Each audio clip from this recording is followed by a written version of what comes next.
Salam, selamat sore. Puji Tuhan,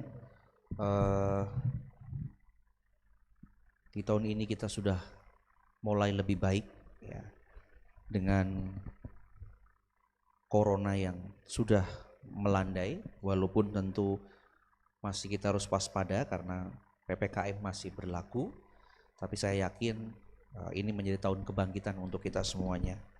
Dan kita juga berharap supaya rumor tentang virus baru, bukan virus ya, tapi semacam hepatitis yang sudah diinformasikan lewat Kementerian Kesehatan juga tidak membuat kita menjadi takut. Waspada perlu, tapi takut jangan, supaya kita mengambil tindakan-tindakan yang tepat. Baik Bapak Ibu Saudara, saya ingin menyampaikan khotbah yang sama terambil dari 1 Raja-Raja 19 ayat 1 sampai dengan ke-18. Bapak Ibu bisa buka teksnya baik yang di rumah maupun di studio ya, ini di gereja maaf gitu ya. Terbiasa bawa kalimat itu kalau di kelas itu ya. Yang di rumah dan yang di gereja bisa buka Alkitabnya di dalam 1 Raja-Raja 19 ayat 1 sampai dengan 18. Tertulis perikop Elia ke Gunung Horeb, dan juga ada perikop Allah menyatakan diri di Gunung Horeb. Ya. Saya ingin mengawali khotbah saya dengan 3 kasus, ya, lebih tepatnya 3 kejadian yang ini dialami oleh artis ternama dan juga dialami oleh pelayan Tuhan dan juga dialami oleh seorang mahasiswi ya, yang sudah dinyatakan lulus dan tinggal bekerja, tapi ternyata dia mengambil sebuah pilihan yang lain. Slide-nya bisa ditampilkan ya. Ini sesuatu yang tentu akan memotivasi kita semua, dalam artian bukan ikuti apa yang dia lakukan, tapi minimal ini menjadi warning bagi kita bagaimana kita membangkitkan iman dan pengharapan di dalam Tuhan ya. Saya bacakan peristiwa yang pertama, semoga terbaca oleh Bapak Ibu semuanya. Perasaan putus asa dapat dialami oleh siapa saja. Ya, ini kisah seorang public figure, artis dari Korea Selatan tentunya, bernama Jong Yun. Tanggal 18 Desember tahun 2017, dia mengakhiri hidup dengan cara menghisap karbon monoksida dari briket. Briket itu batu bara, dia hisap dan pada akhirnya dia meninggal dunia. Artinya bunuh diri dengan menghisap racun dari batu bara. Kalau kita lihat followersnya itu banyak. Setiap dia posting apapun selalu mendapatkan respon positif. Bahkan kalau tidak salah 2,8 juta. Setiap dia memposting selalu mendapatkan komentar baik, dukungan dari para penggemarnya. Artinya bahwa secara kehidupan sosial, relasi dengan orang lain dia tidak berkekurangan. Karena dia mendapatkan pengakuan dari bukan hanya orang Korea Selatan, tapi hampir bahkan kita bisa sebut seluruh dunia. Karena Korea Selatan sedang populer. Tapi ternyata mengambil pilihan yang keliru dengan bunuh diri. Ya, kita tidak bisa mengatakan Jong Yun salah, tentu salah pilihannya. Tetapi barangkali dia mengalami situasi yang tidak bisa dikendalikan. Dan dia merasa bahwa salah satu untuk menyelesaikan masalah yang saya hadapi adalah saya mengakhiri hidup. Itu Jong Yun. Ya. Lalu yang kedua ini di Jakarta ya. Nanti Bapak Ibu bisa cek di Google. Ya. Saya sebut saja dengan inisial supaya menjaga barangkali Bapak Ibu kenal atau ada di antara Bapak Ibu yang adalah kerabatnya. CV melompat dari lantai 4 di Mall Emporium Pluit Jakarta Utara. Ya. Mall Emporium dia melompat, saya pernah ke sana dengan istri saya pada waktu itu, dan memang mallnya itu di tengah-tengahnya kalau kita lihat dari atas, di tengah-tengahnya itu kalau yang memang takut ketinggian itu bisa pusing. Saya pun juga waduh ngeri juga ya kalau, tapi dia memilih untuk melompat. Seorang gadis, padahal latar belakang pendidikannya luar biasa. Dia lulusan dari Australia, saya lupa jurusannya apa, tapi dia mengambil pilihan tragis dengan melompat dari lantai 4 di Mall Emporium.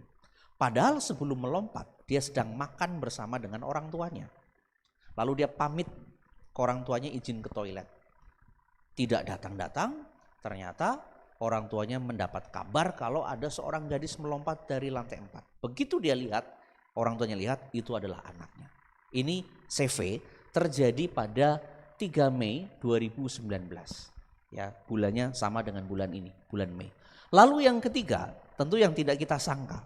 Ya, seorang bernama Jared Wilson, ini pengkhotbah hebat, pengkhotbah besar, dan salah satu dari staf gembala di sebuah gereja dengan jemaat total 15.000 di California. Mengambil jalan pintas juga untuk bunuh diri. Di postingan Twitternya dia menuliskan begini, saya ringkaskan ya. Karena ada beberapa kalimat yang dia posting, walaupun Twitter kan karakternya terbatas ya, barangkali mungkin dia berapa kali posting terpenggal kiriman pertama, kiriman kedua. Kira-kira begini, Yesus memang mengasihi setiap orang, tapi Yesus tidak bisa menyembuhkan seseorang dari depresi. Dia seorang pengkhotbah, bisa memotivasi banyak orang, membangkitkan iman orang, tapi ketika dia terpuruk, dia mengambil sebuah pilihan keliru. Kalau mungkin tadi Jong Yun kita bisa maklumi, dia artis bukan anak, mungkin dia anak Tuhan. Tapi karena tuntutan pekerjaan yang begitu hebat, dia lupa untuk mengontrol diri, dia menjadi mesin uang bagi produsernya, akhirnya dia mengambil pilihan bunuh diri. Di antara penggemar jutaan. Artinya di antara kelimpahan dia bisa putus asa. Jadi ternyata keputusasaan bukan milik orang yang hidupnya pas-pasan. Orang yang hidupnya kelimpahan pun bisa mengalami keputusasaan. Kalau kita membaca kisah Sakius, secara ekonomi dia orang hebat. Ekonomi ya, dia bukan sekedar pemungut cukai, tapi disebut kepala pemungut cukai. Artinya secara finansial dia tercukupi. Bahkan bisa mendapatkan keuntungan double dibanding pemungut cukai yang bukan kepala, karena jabatannya kepala. Yang kedua, secara akses sosial dan politik, dia menjadi tangan orang kepercayaan dari tentara Romawi, pemerintah Romawi. Artinya apa? Secara akses sosial, politik, dan finansial, dia tidak kekurangan. Tapi Sakius sadar, ada yang kosong. Tapi hebatnya Sakius, dia memilih lari kepada tempat yang tepat, yaitu Yesus. Sekalipun dia tahu resiko yang saya hadapi itu apa. Pasti waktu saya datang kepada Yesus, ancamannya adalah saya dibully. Ancamannya saya dipukul. Seperti kasus dosen AA di Jakarta, datang ke kerumunan yang beringas seperti itu. Saya ancamannya dipukul, apalagi mereka benci kepada saya, dianggap saya pengkhianat. Manusia itu kalau sudah berada dalam sebuah kumpulan, menjadi sadis, menjadi beringas. Karakternya seperti itu. Kalau sendirian dia mungkin baik. Tapi begitu berkumpul dengan kelompoknya, dia menjadi kekuatan yang bisa membuat teror bagi banyak orang. Itu manusia, kecenderungan manusia seperti itu. Yaitu dianalisa oleh seorang pakar, ya, namanya Elias Canetti. Manusia ketika berada dalam kerumunan itu menjadi luar biasa menakutkan. Bahkan termasuk seorang pemikir namanya Kierkegaard. Maka sebisa mungkin manusia harus sadar diri dulu sebelum masuk dalam sebuah komunitas. Karena kalau dia salah masuk komunitas, bisa jadi komunitas itu akan membentuk dirinya menjadi orang yang lebih menakutkan. Ya, kalau kita lihat 3 kisah ini, mereka secara popularitas hebat, secara finansial, CV, bisa kuliah di Australia, bisa makan di mall yang cukup bagus, dan itu tentu saya baca kalau tidak salah, wah ini menu di tempat ini luar biasa. Dan saya yakin makannya bukan satu menu, tapi bisa beberapa menu. Tapi dia mengambil sebuah pilihan yang keliru. Jared Wilson, bagaimana dia mungkin kekurangan popularitas di antara 15.000 jemaat. Dan tentu dia akan diposisikan sebagai orang yang punya kualitas rohani di atas rata-rata atau di atas jemaat biasa. Tapi ternyata mengambil sebuah pilihan yang keliru. Artinya apa? Jabatan, kedudukan, atau finansial seseorang itu tidak menjamin seseorang akan terus bahagia. pada titik tertentu akan berhadapan dengan apa yang disebut dengan keputusasaan. Kita punya banyak macam-macam alasan untuk kita putus asa, apalagi di masa pandemi yang lalu. Walaupun sekarang bukan pandemi, pemerintah sudah mendorong supaya kita kembali untuk menata ekonomi. Tapi banyak orang juga terseok-seok ketika semua sudah dibuka. Kenapa? Sudah ludes di masa pandemi 2 tahun. Modal yang saya simpan hilang. Begitu sudah dibuka untuk laju usaha, saya sudah kehilangan daya. Banyak orang seperti itu. Akhirnya apa? Pilihannya putus asa dan bisa juga pilihannya adalah mengakhiri hidup. Seorang ibu-ibu di Cirebon beberapa waktu lalu, tentu Bapak Ibu membaca beritanya dan melihat di televisi. Seorang ibu punya 3 anak. Dia melukai anak dan mencoba untuk membunuh anaknya. Dan satu anaknya kalau tidak salah anak yang nomor 2 atau nomor 3 sudah meninggal. Karena digorok kalau tidak salah ya oleh ibunya. Waktu ibunya diwawancara, apa yang dia katakan? Saya nggak tega lihat anak saya menderita. Saya nggak mau anak saya tumbuh sama seperti saya hidup dalam penderitaan. Maka daripada mereka menderita, tidak punya masa depan, saya bunuh dia, saya lukai dia setelah mereka mati, giliran saya mati. Dia bercerita seperti itu, tanpa rasa bersalah. Dia mengatakan itu adalah bentuk kasih sayang kepada anaknya yang menyelamatkan masa depan. Mungkinkah kasih sayang harus melukai orang lain? Tentu kan ini juga menjadi pemahaman. Dan ini bagaimana kemudian gereja pun harus hadir untuk memberikan pendampingan. Karena barangkali ada di sekitar kita orang yang sedang bergumul dengan masa depan. Bukannya masa depan, bergumul dengan masa kini. Lalu berada dalam titik persimpangan yang dia akan mengatakan saya bunuh diri atau tidak ya. Karena banyak orang seperti itu ya. Jadi ini harus menjadi kesadaran bersama. Artinya apa? Keputusasaan milik semua orang. Dan kita harus berhati-hati. Saya kutip dari seorang bapak gereja di abad pertengahan. Dia mengatakan begini. Yang membinasakan manusia bukan hanya dosa, melainkan putus asa. Dosa sudah pasti membuat manusia binasa dan upah dosa adalah maut. Itu kata Roma ya. Upah dosa adalah maut. Tapi jangan salah. Bapak gereja di abad keempat menambahkan hal lain. Bahwa yang membuat manusia binasa bukan soal dosa. Tapi yang paling prinsipil membuat manusia binasa adalah putus asa. Ketika manusia sudah kehilangan harapan. Ketika manusia sudah tidak, jalannya ruwet, jalannya buntu. Ke sana mentok, ke kiri mentok, ke depan mentok, ke belakang mentok. Saya gak punya pilihan lain. Selain kemudian maaf. Mungkin yang pertama dia mulai bernegosiasi dengan Tuhan. Seperti yang dialami Elia nanti. Tuhan kenapa harus saya? Kenapa bukan orang lain? Saya sudah ikut ini, ikut itu, sudah melakukan yang benar. Tapi ternyata kehidupan benar yang saya lakukan tidak berbanding lurus dengan cara Tuhan memelihara dan hidup saya. Mulai transaksi. Kalau transaksi itu gagal dengan kita menukarkan kebaikan yang kita lakukan. Kalau gagal biasanya orang cenderung mengambil jalan pintas. Saya tidak habis pikir bagaimana seorang pendeta bernama Jared Wilson bisa berkhotbah, barangkali jam terbangnya sudah lebih banyak. Karena jemaat 15.000. Tentu kan ibadah bisa 5 kali, 7 kali dalam 1 minggu. Artinya jam terbang banyak. Tapi ternyata itu juga tidak menentukan kualitas iman seseorang. Jadi di hadapan keputusasaan kita menjadi lemah. Nabi sekaliber Elia dalam 1 Raja-Raja 19 ayat 1 sampai 18 itu, nanti kita akan coba baca beberapa ayatnya. Nabi sekaliber Elia, ia pun mengalami frustasi. Frustasinya bukan karena finansial, frustasinya hanya karena intimidasi. Intimidasi dari siapa? Intimidasi dari Isabel.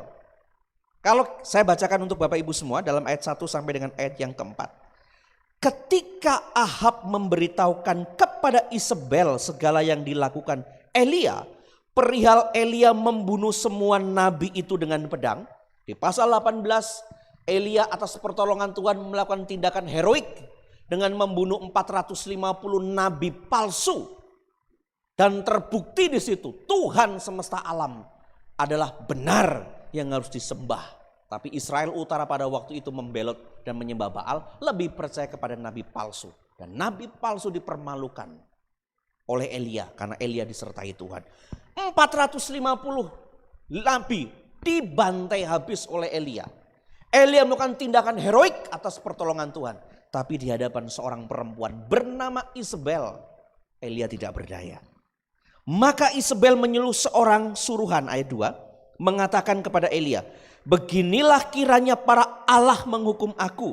Bahkan lebih lagi daripada itu, jika besok kira-kira pada waktu itu aku tidak membuat nyawamu sama seperti nyawa salah seorang dari mereka itu.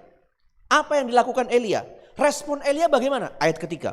Maka takutlah Elia, lalu bangkit pergi menyelamatkan nyawanya, dan setelah sampai di ke Berseba yang termasuk wilayah Yehuda, ia meninggalkan bujangnya di sana. Tetapi ia sendiri masuk ke padang gurun sehari perjalanan jauhnya, lalu duduk di bawah sebuah pohon arar. Kemudian ia ingin mati, katanya. Cukuplah itu, sekarang ya Tuhan, ambillah nyawaku, sebab aku ini tidak lebih baik daripada nenek moyangku. Respon Elia ketika berhadapan dengan perkataan Isabel. Isabel tidak turun. Dengan Nabi 450, Elia berhadapan head to head. Bahkan kalau saya baca dan saya mencoba berimajinasi dengan situasi yang terjadi antara Elia dengan 450 nabi itu. Saya mulai membayangkan, wah ini Elia salah langkah bisa dibantai habis-habisan. Atau barangkali Elia benar dan 450 nabi itu mengaku kalah. Tapi bisa juga dia nekat. Secara jumlah itu kan kalah. 1:450 nabi. Tapi ternyata Elia atas pertolongan Tuhan melakukan hal yang luar biasa. Tapi di hadapan seorang perempuan bernama Isabel, Elia drop depresi. Mengapa? Respon. Karena Elia takut dan menyerah. Di hadapan saya tidak tahu kekuatan Isabel itu seperti apa. Tapi nanti Bapak Ibu bisa membaca beberapa literatur. Tapi kalau digambarkan Isabel itu punya otoritas yang begitu luar biasa. Bahkan suaminya Ahab sendiri itu tunduk di bawah kekuasaan Isabel. Kekuatan kata-kata yang dilakukan Isabel itu bisa mengintimidasi sekelas Elia yang adalah seorang nabi. Maka bapak-bapak, ibu-ibu, Tuhan kalau menampakkan diri di perjanjian lama atau Tuhan mengutus malaikat di perjanjian baru, selalu kalimat pertama yang diucapkan, jangan takut. Mengapa? Karena ketakutan itu sumber dari semua kejahatan di situ. Bahkan orang putus asa itu berawal dari rasa takut. Seorang ibu yang mencoba membunuh ketiga anaknya. Dia takut anaknya tidak punya masa depan. Dia takut anaknya menderita seperti saya. Daripada ketakutan itu menjadi kenyataan nanti menderita seperti saya. Lebih sakit dari pisau yang saya gunakan untuk membunuh anak saya. Jadi ketakutan itu sumber kejahatan. Itu dikatakan oleh seorang pemikir di abad modern. Ketakutan sumber kejahatan. Saya punya mahasiswa. Dan mahasiswa itu yang beberapa kali meminjamkan kendaraannya ke saya. Karena Tuhan juga sedang proses hidup kami ya sekeluarga. Apa yang kami miliki seolah-olah Tuhan ambil. Saya tidak tahu maksud Tuhan, tapi saya percaya Tuhan punya skenario yang baik untuk hidup kami. Jadi kami kemana-mana menjadi kesulitan kalau ingin pergi ke sebuah tempat yang harus berempat pelayanan. Bahkan beberapa waktu lalu saya pelayanan ke daerah Kerawang, saya cek naik kendaraan susah. Berangkatnya bisa, pulangnya kereta ada jam 00. Kalau naik ini, kalau naik ini gak bisa ini karena besoknya harus ngejar sesuatu. Jadi akhirnya saya punya mahasiswa dan mahasiswa ini dia cerita ke saya belum lama gitu ya. Bahkan cerita lengkapnya baru disampaikan ke saya untuk beberapa hari yang lalu. Dia cerita, Pak, saya ini adalah alumni dari Nusa Kambangan. Ya. Pertamanya dia cerita, saya dulu pernah tinggal di Cilacap dekat Nusa Kambangan. Tapi belakang-belakang dia cerita, bukan hanya di Cilacap, saya tinggal di Nusa Kambangan, Pak. Tinggalnya bukan tinggal dia sebagai petugas, tapi dia adalah mantan narapidana.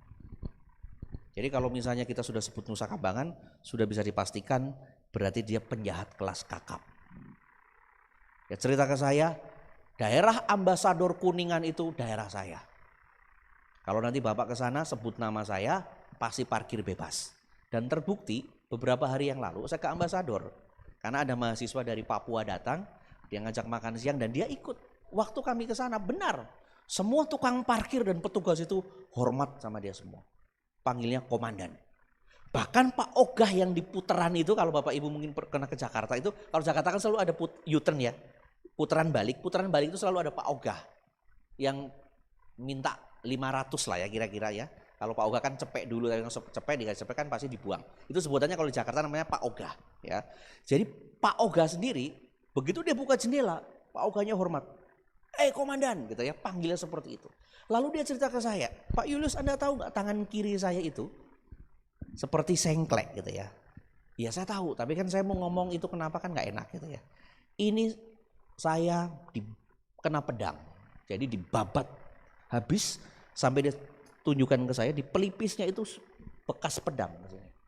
Ini saya dibacok tepat di samping Mall Kuningan waktu kami putar balik. Ini di sini saya dibacok.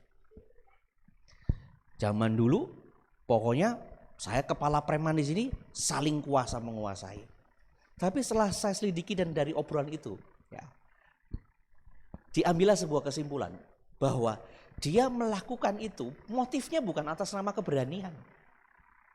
Dia punya kelompok preman lalu kemudian menguasai preman tanah lain, wilayah lain. Bukan karena dia berani, justru karena takut.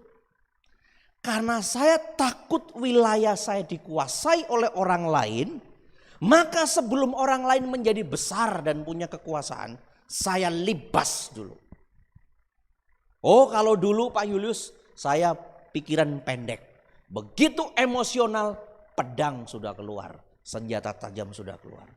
Tapi puji Tuhan, saya ditangkap Tuhan dan sekarang menjadi hamba Tuhan. Dididik untuk menjadi hamba Tuhan. Jadi dikatakan silakan pakai kendaraan seperlunya Pak Julius. Dia mengatakan itu. Saya siap mendukung. Dia cerita berawal. Jadi dia melakukan tindakan teror. Bukan karena dia pemberani. Karena takut. Supaya ketakutannya itu tidak diketahui oleh musuhnya. Maka dia menampilkan keberingasan. Tapi sebenarnya dia takut. Saya takut kalau wilayah saya dikuasai saya nggak bisa makan. Maka untuk menimbulkan supaya ketakutan tidak menjadi kenyataan, saya harus membuat teror. Berurusan ke polisi setiap saat Pak Julius. Tapi puji Tuhan, KTP saya sekarang sudah berubah juga menjadi pendeta. Beberapa hari lalu saya ditilang polisi. Saya salah memang. Saya sudah siap. Kalau memang harus damai, kalaupun sidang saya siap. Polisi tanya, kamu kenapa salah? Saya nggak tahu jalannya ini. Profesi Anda apa? Dia sebut pendeta. Mana? Karena mungkin polisi juga bingung kan. Ini tampang tinggi besar. Ada bekas luka. Ada tatonya juga kan. Wah nggak mungkin dia ngaku pendeta. Mana KTP-nya? Dia tunjukkan pendeta. Lalu Pak polisi mengatakan silakan. Jangan buat kesalahan lagi ya. Dia mengatakan Pak dulu saya walaupun itu hal sederhana. Kalau sudah apalagi STNK SIM saya diambil. Yang datang bukan saya. Yang datang rombongan saya. Cari itu petugas yang tadi nilang saya. Bukan untuk menunjukkan saya berani. Tapi justru untuk menunjukkan saya takut. Jadi ketakutan itu sumber kejahatan. Maka Elia tidak menyadari bagaimana peristiwa sebelumnya. Saya tidak tahu berapa hari setelah itu. Setelah dia membunuh 450 nabi. Tapi dia kan punya referensi, punya pengalaman. Berhadapan head to head dia bisa dengan pertolongan Tuhan mempermalukan 450 nabi. Tapi di hadapan seorang perempuan bernama Isabel. Atas nama intimidasi dia tidak berdaya. Pak Bu, kadang-kadang kan kita diintimidasi. Mungkin CV tadi yang gadis melompat dari Mall Emporium. Dia pun diintimidasi. Diintimidasi oleh perasaannya. Saya lulus dari Amerika, dari Australia, melamar pekerjaan di berbagai tempat. Kok saya nggak dapat ya? Saya tidak tahu apakah temannya membuli ataukah itu perasaan dia sendiri saja. Tapi kalaupun membuli, temannya membuli, percuma lulusan Australia nggak bisa kerja. Seharusnya kan tidak mengambil pilihan seperti itu. Tapi saya rasa dia baper. Mungkin juga ada temannya ngomong, ternyata kuliah di Australia kamu gak dapat kerjaan, beda dengan saya gak kuliah di Australia dapat kerjaan. Barangkali ada seperti itu. Lalu kemudian informasi seperti itu membuat dia menjadi baper. Lalu merasa bahwa ini dosa besar, saya sudah kuliah di Australia, membebani orang tua saya dengan biaya kuliah, biaya hidup. Ternyata sampai sekarang saya gak punya pekerjaan. Lalu dia lompat, mengambil pilihan keliru, terintimidasi. Jadi banyak di antara kita, banyak di antara orang-orang di sekitar kita, kalau kita tidak bertahan dengan intimidasi, jalan pintas, putus asa, bunuh diri. Elia sudah merasa minta Tuhan cabut nyawa saya saja di Tuhan. Saya sudah gak bisa berbuat, saya sudah kehilangan banyak hal. Ini Elia, tertuduh. Elia protes kepada Tuhan dalam ayat yang ke-10. Elia protes kepada Tuhan. Ayatnya ngacak ya, kadang saya ke belakang, kadang saya ke depan. Ayat ke-10 dikatakan begini. Jawabnya, aku bekerja segiat-giatnya bagi Tuhan Allah semesta alam. Karena orang Israel meninggalkan perjanjianmu, merentukan mezbah-mezbahmu, dan membunuh nabi-nabimu dengan pedang.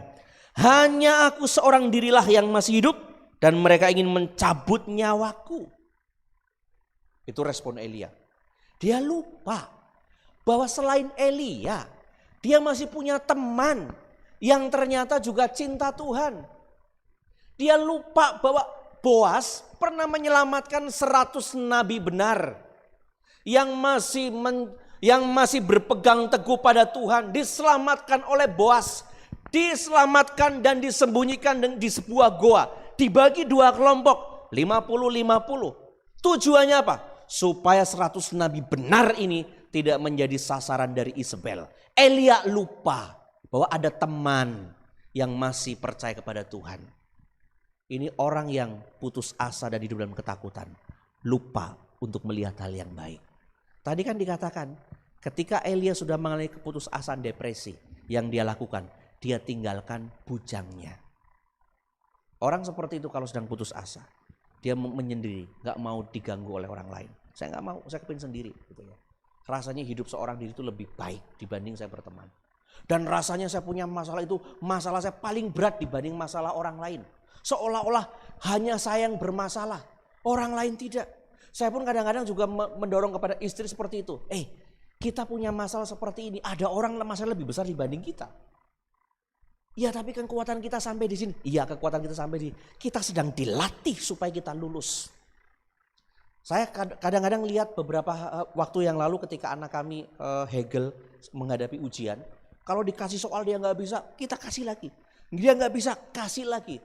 Kadang-kadang mas sampai dia ingat, pokoknya lagu favorit saya adalah Ujilah Aku Tuhan. Supaya ujian terus. Karena kalau salah, kasih lagi. Salah, kasih lagi. Salah, kasih lagi. Apalagi kalau istri saya, kalau untuk belajar tegas ya. Kalau saya lebih banyak kompromi, sudahlah istirahat dulu. Tapi kadang-kadang kompromi saya ternyata membuat hasil tidak baik. Itulah hidup berkeluarga seperti itu ya. Saling melengkapi. Ada satu yang lemah, satu menguatkan. Satu yang lemah, yang kuat menguatkan juga. Jangan kalau istrinya sedang berapi-api kita datang jadi bensin. Kebakaran. Oh iya tuh. Kadang-kadang kita datang harus jadi api. Datang jadi air yang memadamkan api itu. Memadamkan amarah. Sehingga kita bisa jernih melihat karya Tuhan dalam kehidupan kita. Elia lupa. Ada orang-orang lain selain Elia. Dia merasa cuman saya doang Tuhan. Hanya saya yang hidup benar. Saya menggambarkan barangkali Elia. Cuman saya Tuhan. Cuman saya. Yang lain semuanya salah. Dia ingin menunjukkan prestasi. Hanya saya. Yang lain semuanya hidupnya salah. Cuman saya. Kalau begitu ngapain Tuhan? Saya sudah berbuat kebaikan. Sudah melayani. Ternyata tidak ada hasilnya apapun. Nihil hasilnya Tuhan. Di satu sisi dia putus asa, tapi di satu sisi dia menyombongkan diri karena merasa hanya dia yang hidupnya paling benar. Maka Bapak Ibu Saudara, jangan hidup dalam ketakutan. Ada sebuah kisah.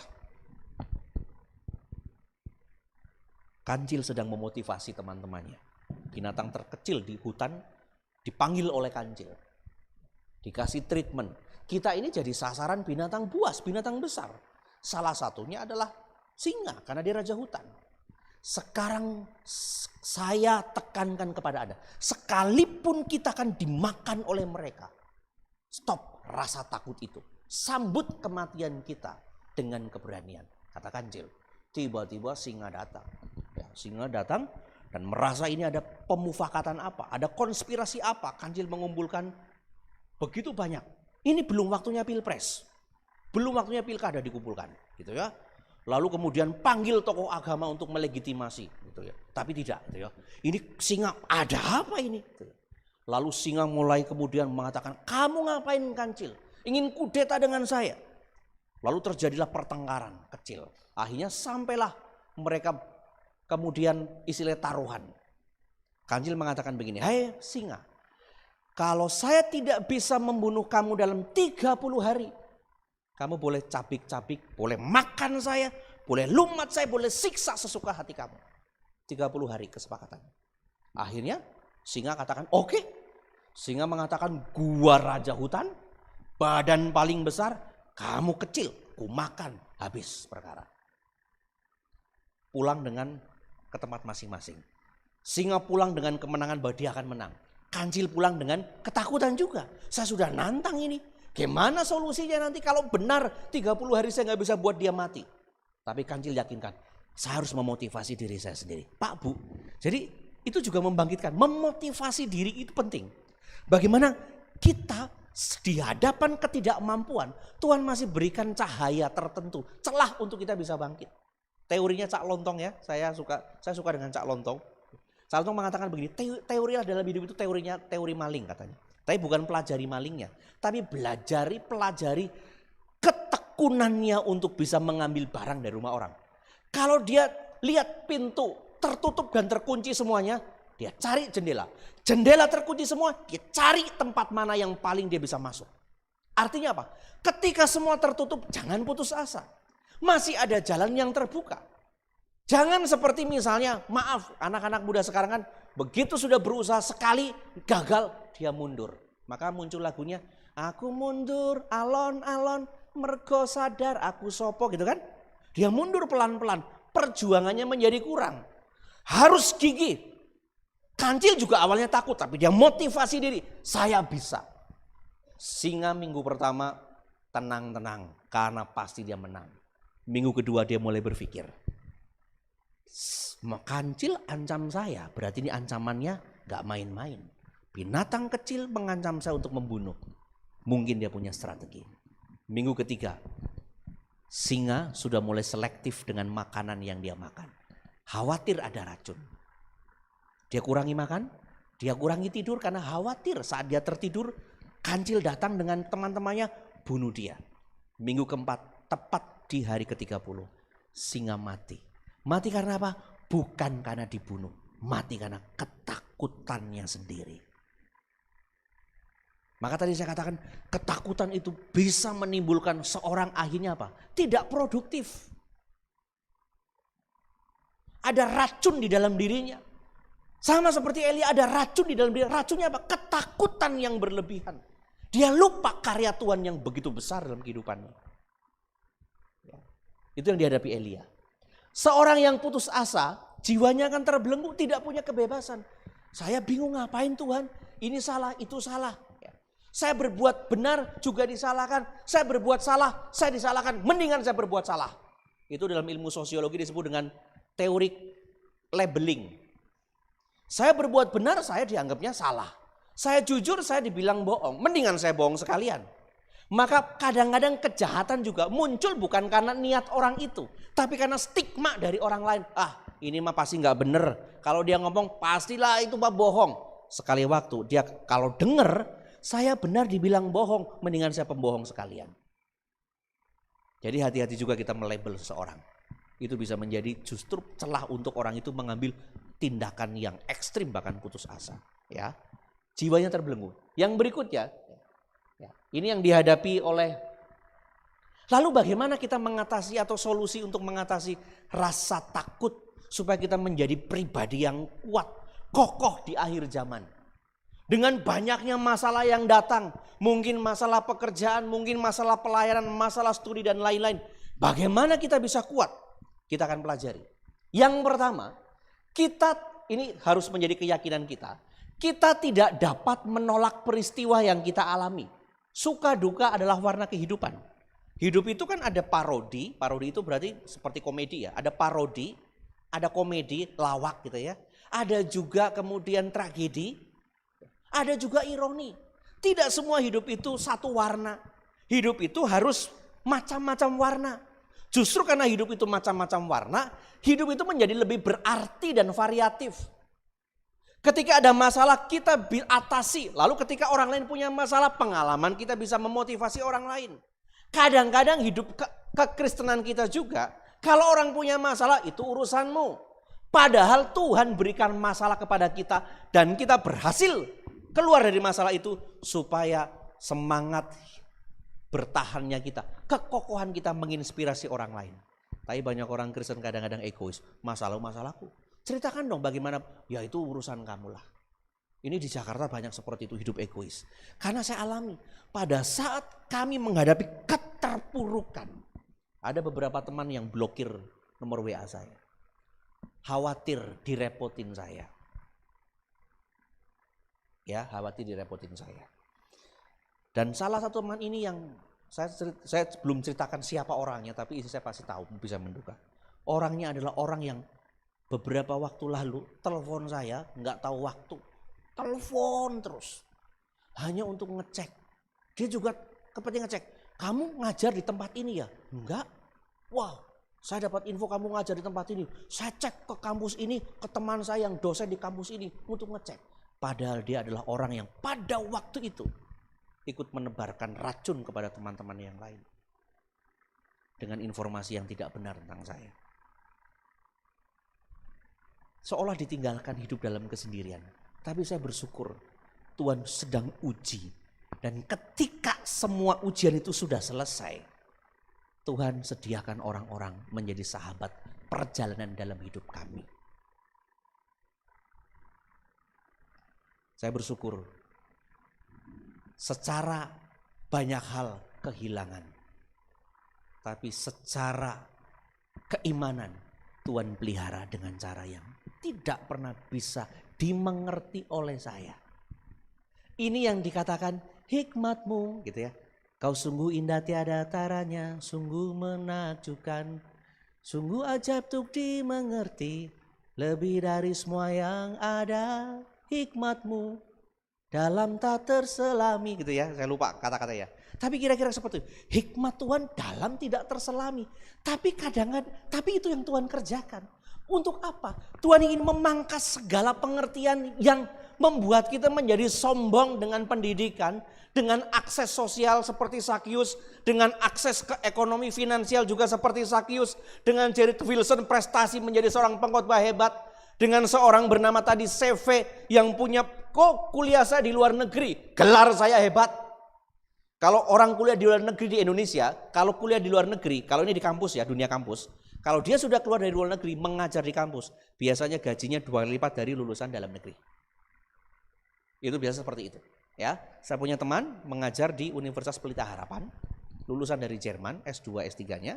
Begitu masuk, dia tembak angka tertentu di ACC. Dan sekarang menjadi salah satu dosen di tempat itu. Tapi yang lulusan dalam negeri, negosiasinya berat, luar biasa. Kalau sudah luar negeri, itu bisa 2 kali lipat. Bahkan dulu di kampus tertentu, kampus Pak Yohanes Surya, ya dulu masih ada kampusnya. Kalau lulusan luar negeri, angkanya sudah punya aturan sendiri. Kalau lulusan luar negeri sudah punya jabatan fungsional, nilainya sekian. Tapi kalau belum sekian, kalau dalam negeri golongannya sekian, ya atau jafuknya sekian, dapatnya sekian. Tapi yang jelas di bawah luar negeri. CV tadi prestasi akademiknya bagus, tapi dia mengambil jalan yang keliru. Pak, Bu, jadi itu hidup seperti itu, warna-warni kehidupan. Apa yang perlu kita lakukan? Yang perlu kita lakukan adalah ketika hal buruk menimpa, entah itu dalam keluarga, mungkin kita berselisih paham, entah dengan keluarga, dengan orang tua, dengan anak atau dengan siapapun. Pekerjaan, banyak imbasnya di masa-masa pandemi. Lalu dalam studi, banyak yang terhambat. tidak bisa bayar sekolah dan lain-lain. Kita dihadapkan pada situasi dilematis. Lalu dalam pelayanan itu begitu banyak gesekannya. Apalagi kalau pelayanan ya, gesekannya itu luar biasa dalam pelayanan. Kenapa? Karena pelayanan itu biasanya orang memberikan dirinya total. Tubuh, jiwa, dan roh. Maka kalau ada gesekan juga gesekannya total. Maka biasanya kalau orang dalam pelayanan, satu pelayanan terjadi selisih paham, itu biasa sulit untuk didamaikan. Karena konfliknya tubuh, jiwa, dan roh. Seperti itu dalam pelayanan. Biasanya pilihannya adalah saya kabur, bikin tempat sendiri. Itu terjadi di mana-mana. Ya, jadi salah satu kenapa gereja juga berkembang, gereja berkembang atas nama perpecahan juga. Ya biasanya karena tidak bisa menangani konflik. Ya. Ingat kebaikan Tuhan kalau dalam masalah yang kita hadapi. Ingat kebaikan Tuhan yang pernah dilakukan. Jangan fokus pada masalah. Kita seringkali terfokus pada masalahnya. Kita nggak fokus pada hal yang besar. Hal besar yang sudah Tuhan kerjakan. CV tadi melompat, dia fokus pada masalah, saya nggak bisa kerja. Dia lupa berkat Tuhan yang lain. Apa itu? Dia bisa kumpul keluarga untuk makan bersama di mall. Yang orang lain belum tentu bisa. Dia lupa, dia tidak menyadari karena tertutup dengan rasa takut dan depresi. Yang dia ingat masalah saya. Yang dia ingat ini problem saya belum teratasi. Dia lupa berkat Tuhan yang lain. Dia bisa berkumpul bersama dengan keluarga.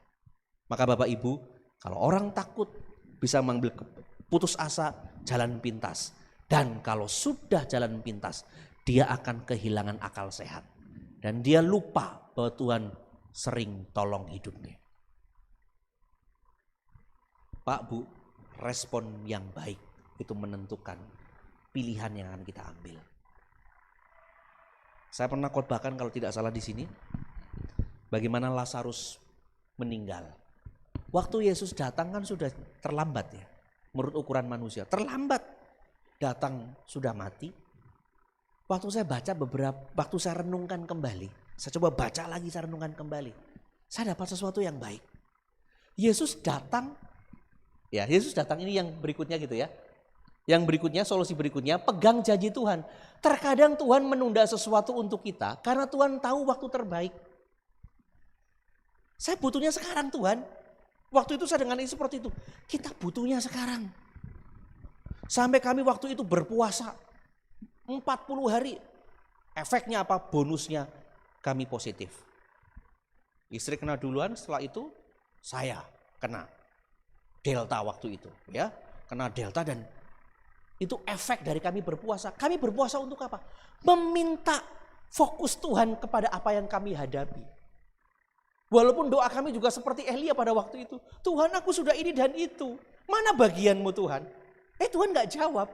Malah orang lain yang tidak melakukan hal yang benar, malah seolah Tuhan berkati hidupnya. Waktu itu muncul rasa iri. Kok dia bisa kita tidak ya? Kok dia sukses kita belum ya? Padahal dia adik kelas kamu, padahal dia seperti ini, kok dia bisa sukses? Dan lain-lain. Kita seperti itu. Itu hal yang wajar, tidak ada masalah. Tapi jangan sampai kita salah mengambil keputusan. Yesus datang ke Lazarus, Lazarus sudah mati. Waktu saya coba renungkan, saya baca dan saya renungkan, saya dapat sesuatu begini. Karena Yesus datang, ingin membuat mukjizat bukan sekedar menyembuhkan Lazarus dari sakit. Itu mah soal kecil. Kan disebutkan Lazarus itu dikasih Tuhan ya, Maria dan Marta, dan Lazarus itu keluarga yang dikasih Yesus. Karena dia dikasih Yesus, maka Yesus ingin memberikan yang spesial kepada Lazarus. Bukan sekedar menyembuhkan dari sakit, tapi membangkitkan dari kematian. Maka kalau kita sedang terpuruk begitu luar biasa, jangan putus asa.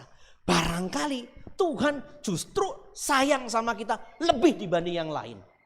Kenapa? Tuhan nunggu respon positif dari kita. Kalau kita merespon yang baik, saya yakin Tuhan bukan sekedar sembuhkan sakit dan keperluan sehari-hari Bapak Ibu Saudara. Tapi Tuhan selamatkan hidup kita dan bangkitkan. Kan yang terjadi pada Lazarus, saya datang bukan sekedar menyembuhkan sakit, tapi saya datang untuk membangkitkan. Membangkitkan itu kan peristiwa yang spektakuler dibanding sekedar menyembuhkan. Dan itu yang mau Yesus berikan kepada Lazarus. Kadang-kadang saya menguatkan iman dengan saya begini. Kalau kita sudah melakukan hal yang baik, menabur ke sana kemari dengan hal kebaikan, tidak kita terima, Enggak apa-apa, mungkin kita nabur di batu. Tapi juga jangan kurangi. Oh kalau gitu kita jangan tabur di tempat itu. Jangan juga. Karena siapa tahu tempat itu juga akan Tuhan izinkan menjadi tanah subur untuk kita. Dan untuk dirinya sendiri. Kalaupun kita sudah menabur baik, Tuhan tidak jawab. Kita jangan lupa, mungkin anak kita yang akan menuai apa yang kita tabur. Tapi andai kata anak kita tidak menuai dari apa yang kita tabur, jangan pernah sesali. Karena saya yakin kisah hidup kita dan iman kita, perjalanan iman kita akan menjadi inspirasi bagi orang lain. Semua murid Yesus di perjanjian baru mati dengan peristiwa tragis, kecuali Yohanes. Kalau Bapak Ibu bandingkan antara perjanjian baru dengan perjanjian lama. Perjanjian lama orang ikut Tuhan, tolong Tuhan, tolong. Walaupun Daniel dimasukkan dulu ke lubang singa, dikatup mulut singa itu. Tapi dimasukkan dulu, Tuhan tolong. Sadrak, Mesak, Abednego diikat, dimasukkan dalam dapur api dulu. Tuhan tolong. Tapi di perjanjian baru, murid-murid Yesus, sepertinya Tuhan tidak menolong dia dari kematian yang mengenaskan. Justru pada waktu itu, kemarin kalau tidak salah kita ngobrol ya, waktu perjalanan kemarin kalau tidak salah. Stefanus bersaksi tentang Yesus. Tapi ternyata waktu dia dirajam batu, saya membayangkan kalau bisa Tuhan turun, tahan itu. Batu-batu itu kembali ke yang melempar. Tapi tidak, batu itu dibiarkan untuk membunuh Stefanus. Padahal sedang bersaksi tentang nama Tuhan.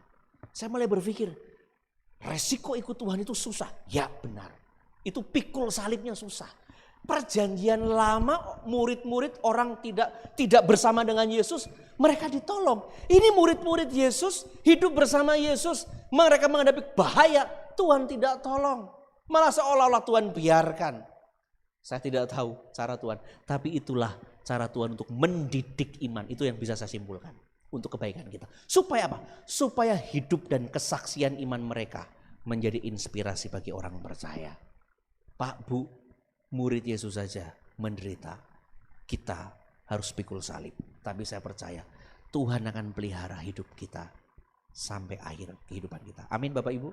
Jadi jangan takut kalau kita menghadapi tekanan hidup, menghadapi ujian entah itu keluarga, entah itu pelayanan, pekerjaan, studi dan lain-lain. Yakin bahwa kita sedang dibuat menjadi orang yang kokoh. Maka Petrus ketika ingin kabur dari kota Roma, pada waktu itu ketemu dengan Yesus di jalan. Mau kemana engkau Tuhan? Aku mau mati yang kedua kali, Petrus, dengan jemaat di Roma. Lalu Petrus katakan jangan, biarkan aku pergi ke kota Roma. Lalu dia mati dengan kepala disalib, dengan kepala di bawah. Itu Petrus menyambut kematian bukan dengan ketakutan, tapi dengan sebuah keberanian. Itu hebat, kualitas iman yang kokoh. Maka Pak Bu, di hadapan corona hanya maaf kata ya, mungkin sekedar kecil Tuhan tidak tolong, Tuhan mungkin seolah-olah kok hitungan kita turunnya drastis ya. Kadang-kadang memang kita harus seperti itu. Kita sedang dibuat jangan berharap pada kalkulatornya manusia. Kalkulatornya manusia itu menyakitkan. Kalau dihitung-hitung nggak cukup ya kalkulator manusia. Tapi Pak Bu, begitu Bapak Ibu hitung di akhir bulan surplus, kok saya bisa ini bisa itu ya. Kalau dihitung dari awal, saya kadang juga seperti itu. Di awal saya dapatnya berapa? Dari ngerjakan ini dapatnya berapa? Dibagi ini, dihitung ini berapa ya? Kadang-kadang saya bilang sama istri, kita cuma kebagian seperti ini. Tapi saya bersyukur. Dalam beberapa waktu ini, kami dengan istri, kok Tuhan kasih surplus? Walaupun surplusnya kecil sekali selisihnya. Tapi itu bagian dari pemeliharaan Tuhan. Kalau dihitung, gak cukup, ini jauh sekali. Dari cukup dihitung dari awal. Tapi ternyata begitu dihitung di akhir, kok Tuhan bisa ya tolong kita untuk bisa bayar ini, bayar itu, dan selesai. Itu cara Tuhan yang tidak bisa kita mengerti. Maka jangan takut. Maka sekarang kami sudah berempat itu, sudahlah.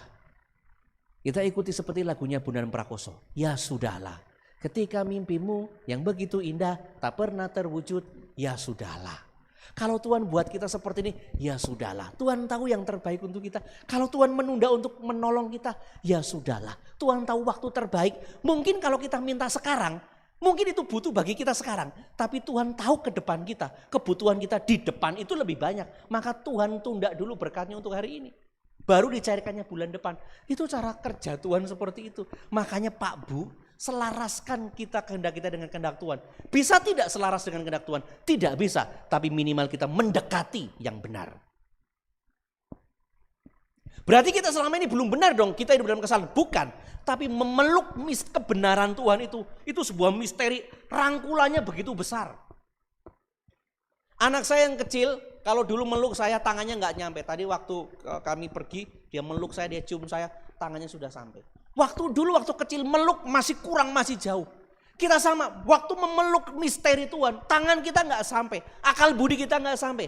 Tapi kalau kita sudah memeluk bersama Tuhan, kita sudah hidup dalam kebenaran, minimal kita selaras dengan kehendak Tuhan.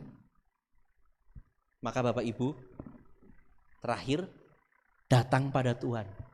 Itu adalah respon yang benar. 1 Raja-Raja 19 ayat 11.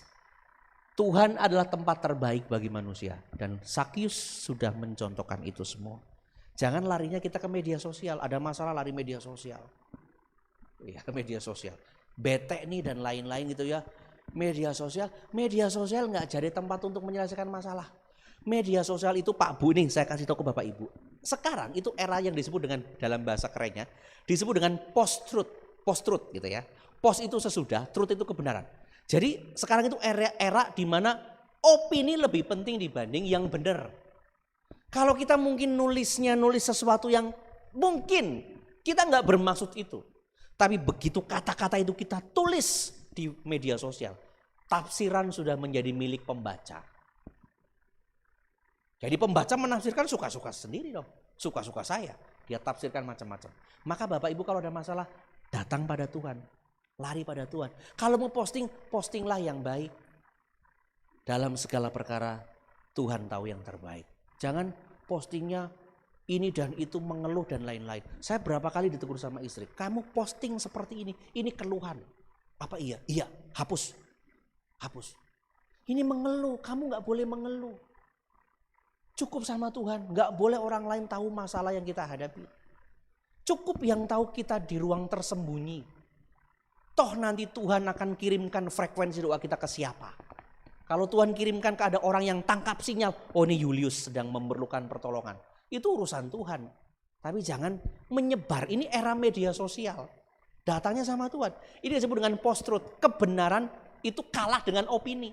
Bentuk opini dulu deh. Kebenaran urusan nanti. Begitu yang benar datang, yang benar itu ternyata berbeda dengan yang opini, orang sudah gak percaya lagi pada kebenaran. Karena sudah terlanjur opini yang menjajah pikiran kita. Itu asumsi. Ya. Maka jangan berasumsi, jangan beropini. Datang pada Tuhan. Ceritakan semua pada Tuhan apa yang kita hadapi.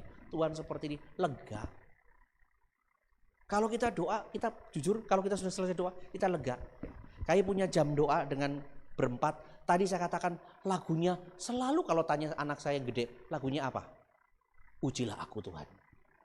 Kak, kita diuji terus loh. Ya. Diuji terus capek loh. Enggak apa-apa. Papa mama juga sering ngetes aku kan kalau soal nggak beres-beres, apalagi mamanya kan. Nggak beres, Hegel latihan lagi, nggak beres, Hegel latihan lagi, nggak beres latihan lagi. Sampai kadang-kadang anaknya nyerah sendiri, nggak bisa gitu ya. Tapi dilatih terus. Kalau sudah bisa, selesai. Kan seperti itu Pak Bu. Kalau kita dilatih belum bisa mengampuni, Tuhan kirimkan orang yang menjengkelkan kita terus. Kapan itu selesai? Sampai kita sudah bisa menguasai. Kan itu normalnya orang hidup seperti itu. Kalau nggak selesai, kasih tugas lagi sampai dia bisa. Begitu dia bisa, soal yang itu sudah selesai karena kamu udah bisa menguasai. Kalau kita belum bisa mengampuni, Tuhan akan kirimkan orang yang menjengkelkan kita terus. Kapan itu berhenti? Sampai kita berhasil mengampuni orang. Selesai. Ya. Jika suara Tuhan tidak kita dengar, bukan karena suara Tuhan tidak kencang, tapi karena hati kita nggak tenang. Tuhan sudah berbicara kepada orang Israel, Tuhan sudah menyelamatkan, laut Teberau saja sudah kubelah. Yang mustahil loh, sudah kubuat tidak mustahil. Tentara Mesir yang mengejar sudah kukubur dalam lautan. Masa masalah urusan perut dia masih menggerutu, lapar Tuhan. Tuhan kirimkan mana, mereka bosan. Sudah diberkati tapi hidup dalam kebosanan. Tuhan kirimkan burung puyuh. Mereka haus, Tuhan kirimkan air. Mereka tidak puas dan tidak menjadikan pertolongan Tuhan sebagai referensi mereka untuk sadar Tuhan pelihara. Lalu mereka teriak, Tuhan enggak tolong kami. Lebih baik kami hidup di Mesir. Lebih enak, lebih ini dan itu dan lain-lain. Pak, Bu, mungkin Tuhan sudah memperdengarkan suaranya untuk kita. Jangan takut. Tapi kita tidak mendengar. Bukan karena suara Tuhan tidak kencang. Karena hati kita nggak tenang. Saya waktu kemarin perjalanan ke sini, di tengah jalan karena dari Bekasi ke Kerawang tuh macet total gitu ya. Saya ngambil tol bawah. Karena saya tol atas saya sudah ngantuk. Nanti kalau ngantuk di atas nggak bisa minggir. Jadi saya pilih bawah supaya bisa masuk ke rest area. Ternyata malah stuck di situ. Di kilometer berapa saya lupa. Itu sampai tertidur dan semua juga tertidur kalau tidak salah gitu. Di klakson belakang karena ternyata yang depan sudah jalan jauh, saya masih tertinggal di situ. Di klakson. Karena saking panik bangun kaget gitu kan, bangun kaget. Jadi mobil mati gitu ya. Matinya karena mungkin antara posisi kupling dengan gas nggak seimbang, mobil mati. Dan mobil itu ada sensornya. Sensornya itu baut kecil yang kalau nempelnya nggak pas, itu nggak nyala-nyala. Tangan saya berkali-kali kok nggak nyala-nyala sampai di klakson don belakang. Saya bilang ke orang tua saya, papa saya, Hegel suruh ke depan. Takutnya ada mobil nyodok ke belakang, Hegel di belakang lagi tidur, gitu ya. Ke depan gitu ya. Akhirnya papa saya turun minta tolong ke belakang itu, dorong gitu ya, kasih lambean tangan. Karena kalau turun pun kita kan takut disambar mobil. Ternyata ada orang tolong kami, didorong ke pinggir. Setelah hati kita tenang, udah rileks dulu ya, karena panik gitu kan. Ini gimana? Tangan kita basah kali. Dipencet, saya pinjam jarinya istri, pencet lagi, nggak bisa. Ini sensornya dan lain-lain. Ternyata setelah kita tenang, rileks, kita pencet, nyala. Pak, Bu, kalau kita panik, gerasa gerusuk, salah. Tapi coba kita tenang. Mungkin seolah terlambat waktu kita tenang, mengatur nafas. Tapi justru itu punya efektivitas. Maka saya menutup khotbah saya, Stephen Covey di dalam habit yang ke-7, dia mengatakan begini, asalah gergaji Anda. Kadang-kadang kan kita kerja terus, Senin, Selasa, Rabu gak kenal libur. Pokoknya saya kerja karena orang diberkati, itu ya orang bekerja, benar. Dia kerja, lupa untuk tenang sejenak. Kata Stephen Covey, asalah gergaji. Coba Bapak Ibu tes. Dua tukang gergaji, tapi gergaji yang besar ya, untuk memotong besar. Kalau dia gergaji terus, dia mengatakan berhenti dulu dong asa gergaji. Kalau saya berhenti ini nggak selesai-selesai. Tapi ada orang yang kemudian begitu gergaji sudah nggak tajam dia berhenti. Dia asa gergaji. Mungkin memang dia break sebentar, istirahat. Yang ngasah gergaji terus, tapi yang ngasah berhenti. Kelihatannya wah ini yang ngasah akan ketinggalan. Tapi begitu dia bekerja, dia memotong jauh lebih cepat. Karena dia sudah tenang, mengasah terlebih dahulu. Maka Bapak Ibu, pertemuan di dalam ibadah itu penting, membangkitkan juga iman kita. Supaya kita punya ketenangan menghadapi badai hidup. Justru orang yang tenang, terlihatnya bukan leto tapi kokoh. Ilmu Taiji kan pelan ya. Kalau tahu cok pasti enak. Taiji lain, pelan. Tapi begitu dia sabet, bak, itu punya kekuatan yang luar biasa. Kenapa? Di dalam ketenangan itu justru kekuatannya di situ. Makanya kalau misalnya orang tenang itu justru menghanyutkan. Kalau orangnya kalau Bapak Ibu gini, kalau Bapak Ibu ketemu dengan orang yang suka marah-marah, kalau dia marah, udah biasa marahnya. Tapi kalau ketemu dengan orang nggak biasa marah, tiba-tiba marah, menakutkan. Itu artinya seperti itu, tenang. Kalau orang tenang, dia akan punya kekuatan. Jadi belajarlah tenang, apapun masalah yang kita hadapi, tenang. Tuhan akan perdengarkan suaranya. Jangan takut. Aku memegang engkau dengan tangan kananku yang ajaib. Amin Bapak Ibu. Apapun masalah yang kita hadapi, yakinlah Tuhan pelihara hidup kita. Walaupun cara Tuhan memelihara dengan cara apa? Dengan cara yang tidak enak. Tapi itu bentuk pemeliharaan Tuhan. Dengan cara tidak enak. Mungkin saya harus berpuasa, saya mengurangi ini dan itu cara Tuhan juga. Supaya apa? Itu bisa juga mengendalikan kesehatan tubuh. Jadi kalau dimaknai secara positif, selalu akan ada kebaikan Tuhan yang bisa kita resapi. Tapi kalau kita sudah panik, kebaikan Tuhan yang besar tidak kita resapi seperti orang Israel. Amin untuk firman Tuhan.